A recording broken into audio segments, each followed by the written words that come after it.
It's me, Dr. Duddle, Professor Duddle, Dana Duddle, whatever you want to call me. I'm here just to give a brief overview. I'm going to try to give an overview of each week for the class at the beginning of the week, but today I want to give an overview of the whole class, and we'll see if I can do this in 4 minutes or less. So this course is called Evolution, Organisms in Ecology, and it addresses some really interesting questions about biology, sort of at the macro level, like how do we know all organisms on Earth are related? Why do organisms look and act so differently, even though they all have one common ancestor? Are humans still evolving? How do humans affect the ecology of other organisms? While talking and learning about all this, we're going to be doing some science, and that's why this course counts as a science and math distribution course for DePauw's distribution requirements. This course is also a prerequisite for the biology majors, including bio, cell molecular bio, and environmental biology. It's as well as a prerequisite for many health science professions. So a lot of people are here for different kinds of reasons, and that is totally fine. Great, actually. We do have a textbook for this class. I sent you an email about this before, and it's a big biology textbook. It's a little bit expensive, but you can get it by renting it. You can get the e-text for a year for probably the least amount of money. You can probably get it used. You can get new copies. If you have trouble finding it, or if you have other issues with the textbook, please let me know and we'll try to arrange something for you.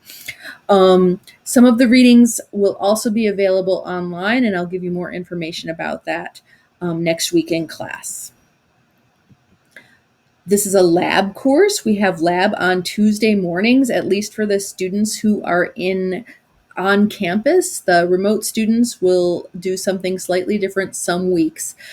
Some lab activities are going to be in person, mostly outside, and then some lab activities will be online, so everybody all together, especially when we're dealing with data sets and making graphs and doing analysis.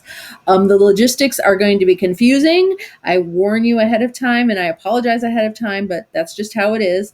We're going to change things from week to week, so just please keep up with the schedule. I'll try to make everything very clear about where you're supposed to be on any given day. As a lab preview, I just wanted to show you some beautiful pictures of our pollinator garden, and we're going to be dealing with some experiments and data relating to this in a few weeks. On Monday and Wednesday and Friday, we meet at 8 a.m. On Mondays and Fridays, we'll be in Olin in person in the class, and on Zoom for students who are learning remotely. And on Wednesdays, we'll all be on Zoom for a big group discussion with breakout rooms, etc. And on Wednesdays, we'll be joined by our STEM guide, Alec Pipkin, who is a senior biology major. He's going to run review sessions, help y'all with assignments, and also be participating in these Wednesday discussions. And Alec will introduce himself next week as well. Finally, I wanted to say something very brief about how you're going to be assessed in this class. There will be written lab assignments that involve data analysis and making graphs. We're going to have a few take-home exams.